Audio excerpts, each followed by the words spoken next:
ആപ്പയ്ക്കുള്ളിൽ ആ കുടുംബാംഗങ്ങളെ ഓരോരുത്തരെയും ആപ്പയ്ക്കുള്ളിൽ പൊതിഞ്ഞ് സൂക്ഷിക്കണമേ. ആ മകന് നല്ലൊരു ജോലി നൽകി അനുഗ്രഹിക്കണമേ.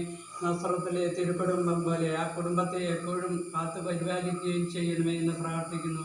ഈശോനാഥ, ഞങ്ങൾ ഈ ഭക്ഷണം കഴിക്കുമ്പോൾ അവരുടെ എല്ലാ ആവശ്യങ്ങളും അവിടുന്ന് നടത്തി കൊടുക്കണമേ. ആട്ടിൻകേമിൻ്റെ എല്ലാ അംഗങ്ങളെയും അവിടുത്തെ കരങ്ങളിലേക്ക് സമർപ്പിക്കുന്നു. അവരെയും അനുഗ്രഹിക്കണേ. ഈ ഭക്ഷണം കഴിക്കുമ്പോൾ എല്ലാവർക്കും മനസ്സിന് സന്തോഷം ഉണ്ടാകുവാൻ വേണ്ടിയും ആ കുടുംബാംഗങ്ങളെ ഓരോരുത്തരെയും ഇതിന് അധ്വാനിച്ച എല്ലാ മക്കളെയും അനുഗ്രഹിക്കണമേ എന്ന് പ്രാർത്ഥിക്കുന്നു. ആ കുടുംബത്തിൻ്റെ എല്ലാ ആവശ്യങ്ങളും അവിടുന്ന് നടത്തി കൊടുക്കണമേ. ആ മകന് നല്ലൊരു ജോലി നൽകി അനുഗ്രഹിക്കുകയും ചെയ്യണമേ എന്ന് ഞങ്ങൾ പ്രാർത്ഥിക്കുന്നു.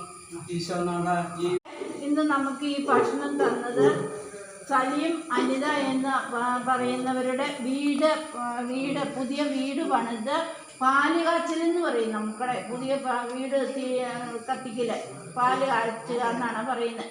അപ്പം അതിൻ്റെ സന്തോഷത്തിന് വേണ്ടിയിട്ട് നിങ്ങൾക്ക് വേണ്ടി ഈ കരുണാഭവനിലെ അന്തേവാസികൾക്ക് കാപ്പിക്ക് അവർ തന്നതാണ്. അപ്പോൾ അവരുടെ ആ കുടുംബം, പുതിയൊരു കുടുംബം കഷ്ടപ്പെട്ട് പോലീസായിരുന്നു, തിരക്കിൽ ജോലിയായിരുന്നു, റിട്ടയർ ചെയ്തു, ഇപ്പോൾ ജോലി ഇല്ലാതെ ഇരിക്കുന്നു. ഒരു കൊച്ചുണ്ട്, അവൻ പഠിച്ചിട്ടും അവന് ജോലി കിട്ടാതെ ഇരിക്കുകയാണ്. അപ്പോൾ ആ കുടുംബത്തിന് ജോലി കിട്ടും, നന്നായിട്ട് മുന്നോട്ട് പോകുവാനും എല്ലാവിധ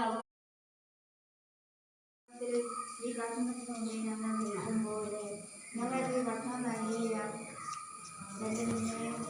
അങ്ങനെ ഈ കുടുംബത്തിൻ്റെ പുതിയ ഭവന നിർമ്മാണം കഴിഞ്ഞ് അവരുടെ പാലുകാച്ചിലായി ഇന്നത്തെ ദിവസം അവർ ആ കർമ്മം നടത്തുമ്പോൾ ഞങ്ങൾക്ക് വേണ്ടി ഭക്ഷണം, അവരുടെ ഒരു സന്തോഷത്തിന് വേണ്ടി ഞങ്ങൾക്ക് ഭക്ഷണം തയ്യാറാക്കി തന്ന ആ കുടുംബത്തെ അനുഗ്രഹിക്കണേ. ആ കുടുംബത്തിൽ ഒരു മോനുണ്ടെന്ന് അറിയുന്നു. ആ മോന് നല്ലൊരു ജോലി കിട്ടി ഭാവി ജീവിതം സാശ്വതമായി തീർക്കുന്നതിനുള്ള കൃപ ഈശോനാഥ അവർക്ക് കൊടുക്കണമേ. ഒപ്പം ആട്ടിൻകേമിൻ്റെ ഓരോ അംഗങ്ങളെയും ഞങ്ങൾ അവിടുത്തെ തിരുമുമ്പിൽ സമർപ്പിച്ച് പ്രാർത്ഥിക്കുന്നു. ആട്ടിൻകേമിൻ്റെ ഒരു അംഗമാരും